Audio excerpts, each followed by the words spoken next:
can do this with my eyes closed. It's too easy. Too easy. I can do this with my eyes closed. It's too easy. Too easy. It's too easy. I've been there, done it, seen it. Boy, all that like Keenan. Still got crack, they fiendin'. Flow still hot like Phoenix. Shine so bright, I'm gleaming. This off top, I'm tweaking. Fresh out the rat like Nina. And I'm still tryna fight my demons. Cause we all gotta act like Tina. That's why I gotta ride with the Nina. Outside, it's a war going on. Make me put my hands on my head like the Macarena. They want you walking on board like Kima. Ain't give a F to you like John Cena. Putting blood on the brand new Beamer. Tryna earn they stripes like Adidas. You get cold when you ride with the heater. It'll turn you to a dog like a Keeta. And expose to a cat like a cheetah. They smoke my partner like reefer. Dímelo porque o no entiendo. Mi gente must really need Jesus. They shed real blood. I never seen the crypt and I believe it. It's too easy. Too easy. I can do this with my eyes closed. It's too easy. It's too easy. I can do this with my eyes closed. It's too easy. What's going on, everybody? Welcome in. Nathan, what's up? Chris, what's up? If you're in the chat, say hello. Episode 166, 166th stream I've done on here. 166. It's pretty wild. All right, we got a lot to talk about. I don't even know. We have so much to talk about. I don't even know I don't know where to start even with all this. This is all right.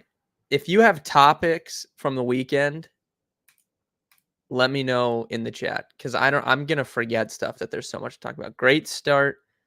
Let's keep it going, Ryan. That's a great point. 17-9, I think, since Friday I went. And we had some close calls too. Stephanie, what's up? It's been a good tournament thus far. We're gonna keep it moving. And we're in a good position with our futures tickets as well. We're in a good spot. We have 3 of the 4 teams alive in the Midwest. There's no way, right, that we don't get a team to the Final Four. We have 3 of the 4. Can we please get one of them to the Final Four? Preferably them against Houston in the Final Four. I would love that. But we're in a good spot. All right, let's start with the first round games, Thursday and Friday. What happened? Let's think back. That feels like 2 weeks ago, and it was 3 days ago. But let's think back. Auburn. What was that from the Auburn Tigers? I mean, I know Chad Baker-Mazara got ejected pretty soon to the start of that game. But they weren't even it didn't look like they were trying. I don't know. It was so strange. And then they had multiple times to win it at the end of the game and they lost. I don't even care because we don't have a future on Auburn. I didn't pick Auburn to win the title in my brackets. So I don't really care, but I really wanted that Auburn. I wanted that Auburn-UConn matchup. I thought that would have been great. I'm that guy who put Auburn as their champion. Oh, man. Yeah, so, I mean, they fit the criteria of when I boil down my list of teams that I think can win the title, they were in my group of 6 teams. But I just, at the end of the day, no matter what happens, no matter how the sport changes, it's still the same in college basketball where good guard play is going to get you a long tournament run. And they just didn't have consistent guard play. And that showed up in that game, especially once Baker-Mazara got thrown out. They just really struggled. They were turning the ball over. And I feel like coming into the tournament, it was people were making the case Auburn can play fast or slow, but I think it's pretty clear they prefer to play a fast-paced game. And Yale was able to slow them down. And that's part of the reason why I didn't think Yale could beat San Diego State because Yale excelled in slowing down Auburn and turning them over. San Diego State has no problems playing slow, and they're just extremely physical. So I didn't think it was a good matchup for Yale there. But yeah, so that was a big takeaway, obviously, from round one. Kentucky losing with that all-star squad that they have was a takeaway. I mean, I told you guys that I just didn't think they were good enough defensively to make a run for 4 to 5 games, and they lost. They lost the first game. Like the only top seed that lost early was Kentucky. Pretty crazy, but that was interesting. We got over the weekend game of the tournament, Creighton versus Oregon. That was an amazing game. High level basketball played on both sides of that. That was really, really fun. And then last night, Houston and Texas A&M. That was insane, that game. And Texas A&M should have won that. I don't remember who posted on Twitter, but apologies, somebody tweeted this, but I think it was like 1967. It was in the 60s the last time a team shot 45 free throws in a tournament game and lost. And Texas A&M, how do you miss that many free throws? Does anyone know?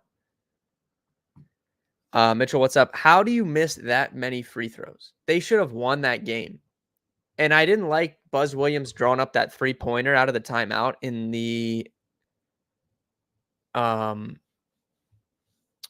with like 30 seconds left in overtime. Like at that point, you have so many guys playing for Houston that did not even play in the game because everyone was fouling out. Like, I'll take my chances. I'll keep trying to extend the game and make those guys make free throws.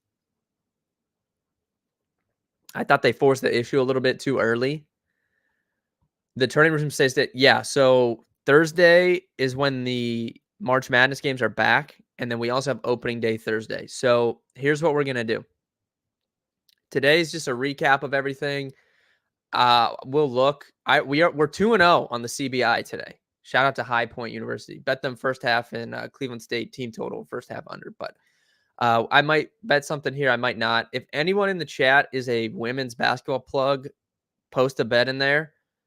There's tons of women's games on today. I'll be watching them. I would enjoy. Maybe we could bet on something, but I haven't dove in to see any good bets. But here's what we're going to do. Today, recap. Mitchell's off work till Thursday. Wow. How about that, Mitchell? Good for you. We are going to recap today, and then tomorrow we're going to preview the American League. Wednesday, we're going to preview the National League. We'll talk futures and just like general outlook stuff for baseball tomorrow and Wednesday. And then Thursday, opening day. So the streams every day. I mean, obviously, Thursday we'll be talking March Madness and opening day because the games are Thursday. Same can be said Friday. We'll be talking baseball and March Madness because the games are both. But then, we'll be getting to the end. By the time the weekend's over, it'll just be Final Four and the championship game left. So the streams every day will mostly be dedicated to MLB, and then we'll have some, we'll mix in some NBA playoff stuff. I know like people like to bet on the NBA. I like to bet on the NBA playoffs, but if you follow the stream and stuff, if you know me, like we had a really successful season betting baseball. I dedicate most of my time to baseball. So that's what we're going to be doing on the stream. So tomorrow, AL preview, Wednesday, NL preview, and Thursday, opening day, baseball plus March Madness talk. That's what we're going to do. The March Madness schedule for these games is out of control.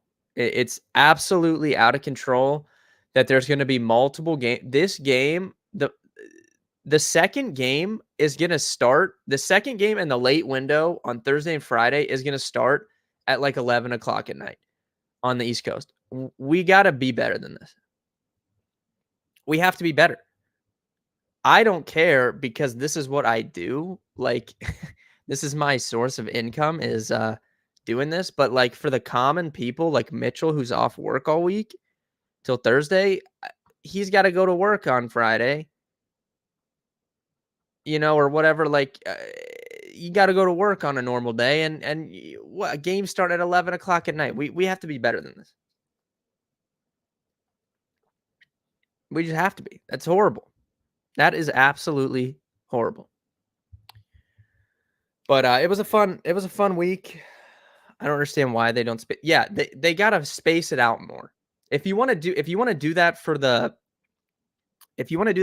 Final Four or whatever, do whatever you want. When there's 4 games each day, it's got to be spread out more. Give me one at 6, one at 7:30, one at 9, one at 10 if that's what you want to do. There should not be 2 games starting at 10:30 and 11. This is insane. Absolutely insane. Creighton versus Tennessee is going to be the best game of the entire tournament. It could be a Final Four matchup. It's going to start at 11 o'clock on Friday night. The common folk are not going to see this game, and it's going to be the best game of the tournament. I do not leave my house. I rarely go out. I'm so excited for this Creighton Tennessee game. I'm going to go out Friday. That's how excited I am for this game. This Creighton Tennessee game is going to be awesome.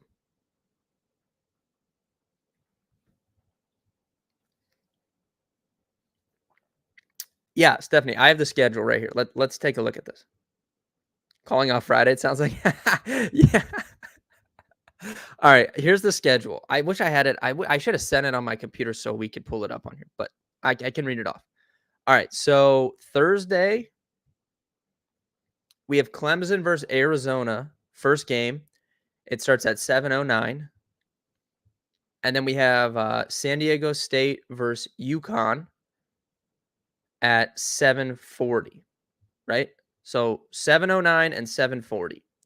And then these are at the same location. It's one game and then another game.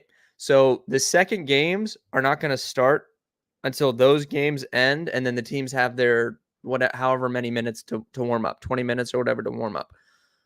So the second game after San Diego State UConn, that game starts at 7:40. It's not going to be over. If that game's close, it's not going to be over, until after 10 o'clock. This game, this Illinois-Iowa State, is not going to start until 10:30 or later. Dewan, what's up? Even yesterday, they were yeah, there should not. Yes. When it's not even Sweet 16, when it's round 2, there should be no standalone games. 100% agree. Horrible. And then the same thing on Friday, 7:09 and 7:40. So Gonzaga Purdue starts at 7:40. Creighton Tennessee is not going to start till that game ends. That could be a close game. That game's probably not going to end till 10 o'clock, 10:15. And then we got to wait until this is just a disaster.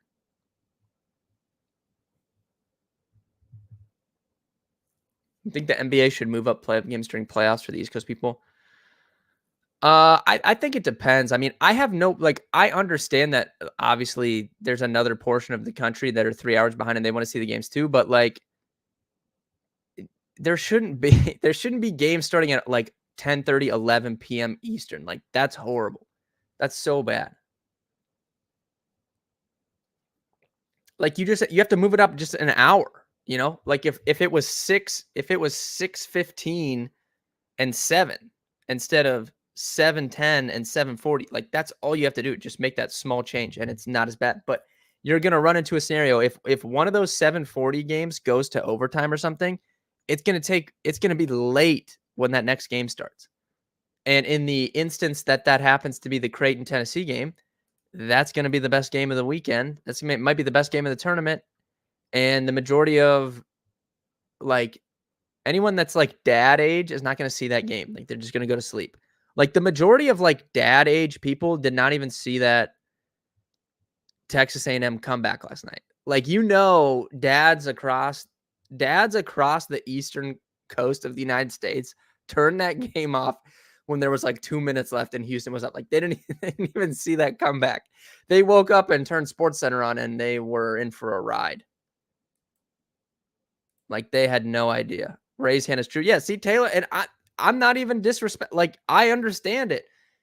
If I was if I had children that I had to take care of, okay, I shouldn't say dad age because that kind of segregates it. I would just say actual dads, because if you have to take care of children, Like, I totally understand it. Like, that's a full-time job in itself. Like, you're working 2 full-time jobs if you have, if you have kids. So, yeah, if I had kids and that game was like that, I woulda went to sleep too. But it's just, like, it's stupid. Nothing worse waking up to a loss. Oh, that is true. Sometimes that happens, Mitchell, in baseball, like, if we're sweating, like, those 10:30, those West Coast games, sometimes I will fall asleep. And, yeah, there is nothing worse than if you wake up and you have no idea if you won or lost. I'm so excited to bet on baseball, though, I really am. I can't wait for Thursday. What do we think of this, like, Otani stuff? I saw he's making a statement. Did he already make it? I don't know. Is that later today he's making a statement? Let me look it up. Let's take a look here.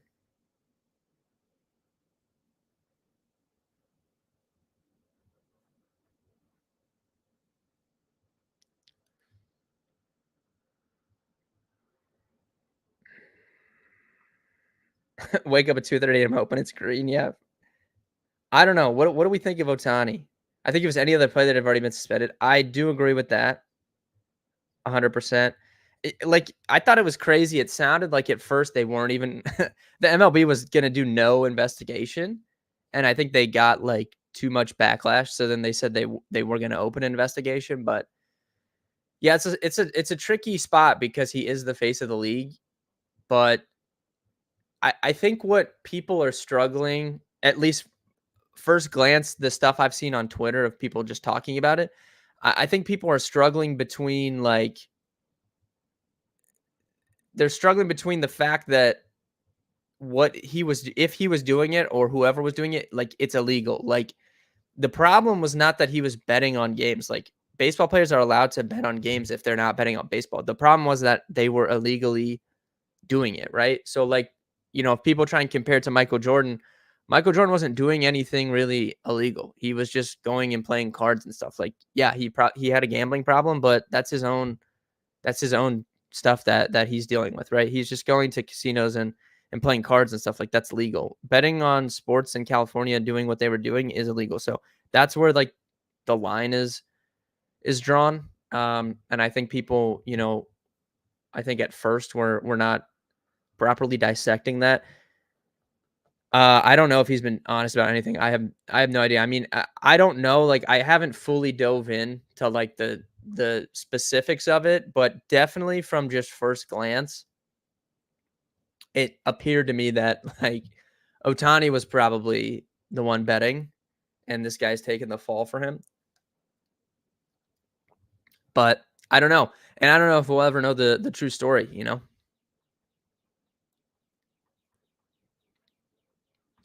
Sit out MLB DFS. Yeah, I mean, I like MLB DFS. It's my favorite other than NFL. So I'll definitely be dabbling. But I'm excited just overall to bet on the sport. I have no problems if he was gambling. I mean, I think that rocks. But you can't do it illegally. You got to be smart about what we're doing here, especially when you're someone in his position. So I don't know. Like I said, I don't know if we'll know the full story, considering that he is quite literally the face of baseball. I doubt anything even comes of it, but it's just pretty crazy overall. Just the story was pretty wild.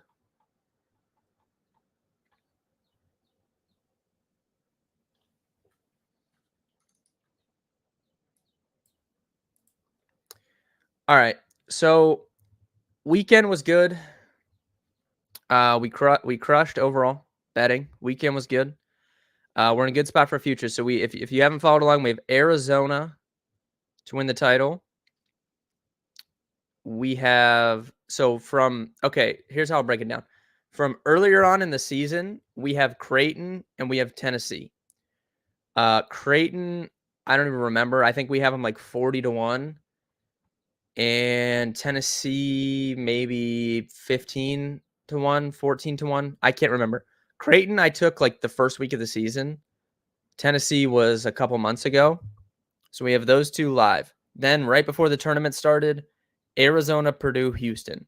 So I basically had 5 of the 6 teams that I thought could win the title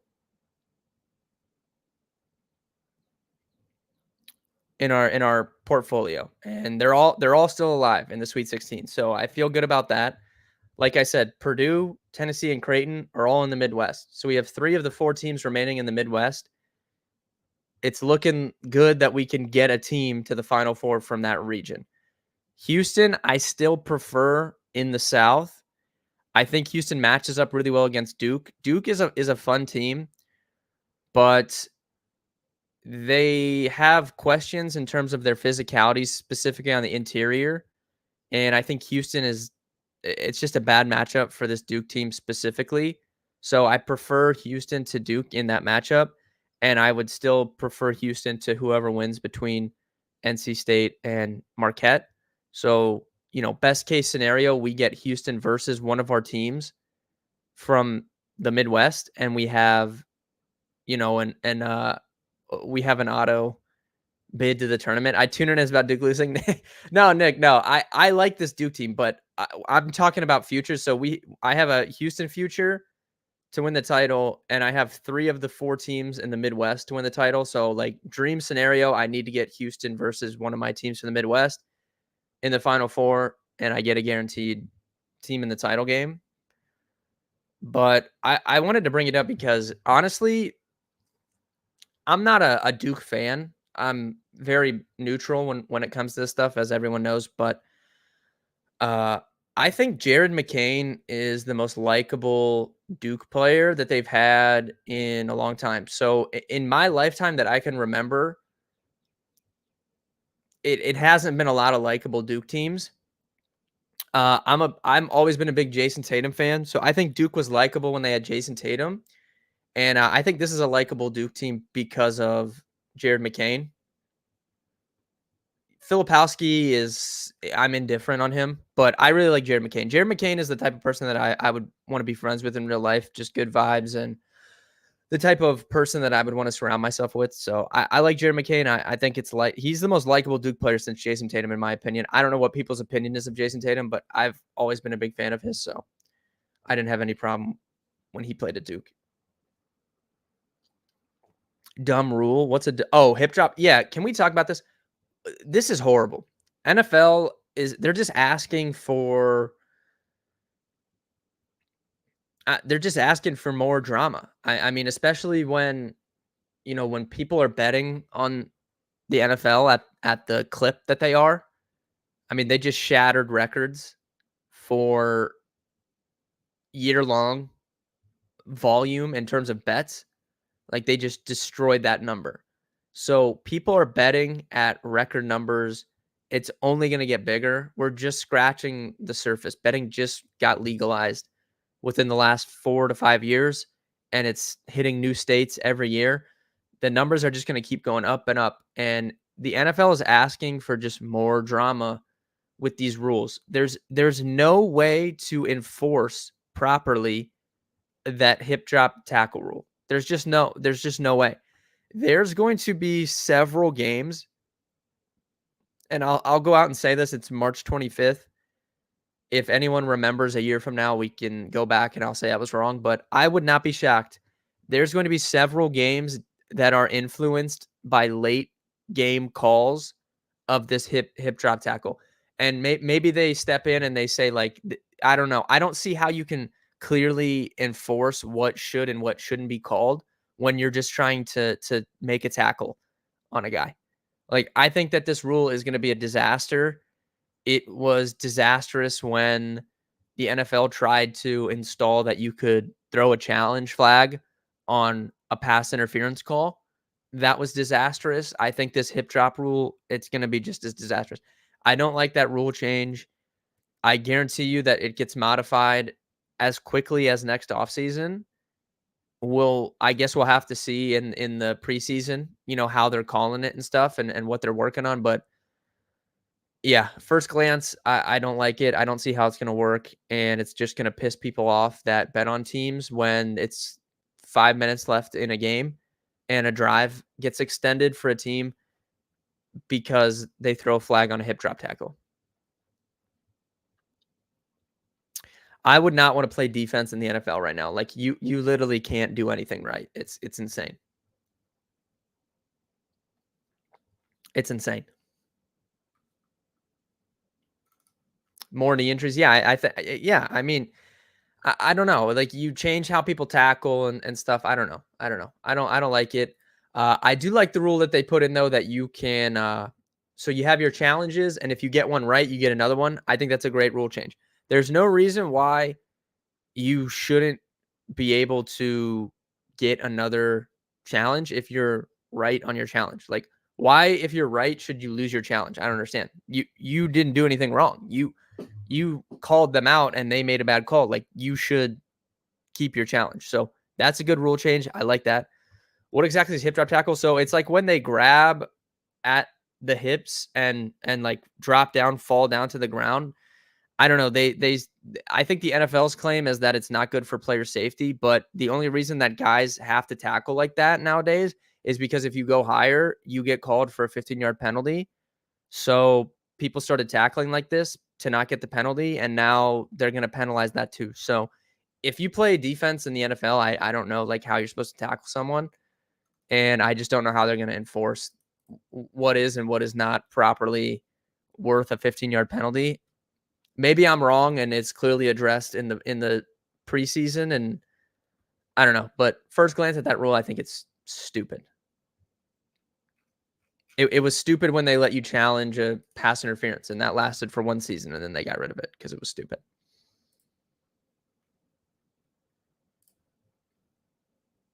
Body weight on their ankles, yeah. Yeah.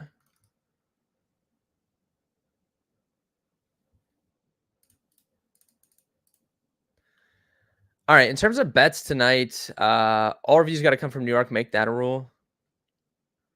Yeah, I don't know. It's just like the NFL is so big. Like it's different than other sports. Like it's so big, it's so popularized, especially like the primetime games. Like if you look at the top, I think the stat was like if you look at the top 50 most watched TV shows in America last year, 48 of the 50 were NFL games.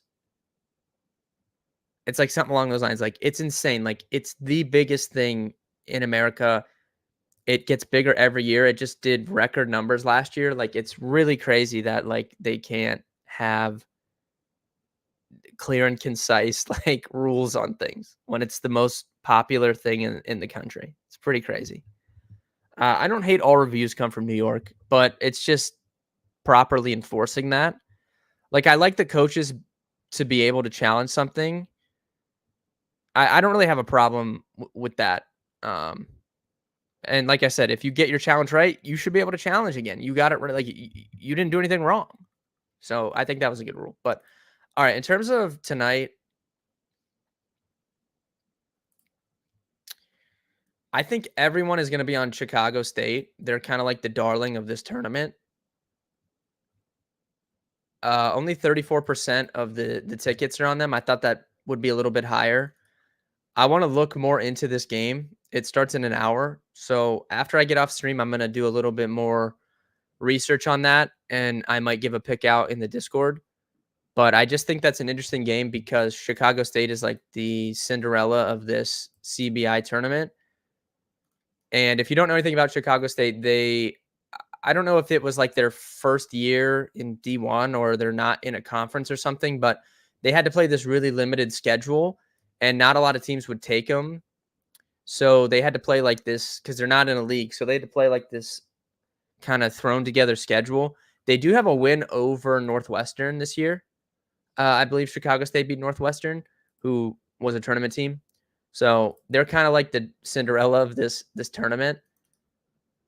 But I want to do a little bit more research into that game, and I might give a pick out in the Discord.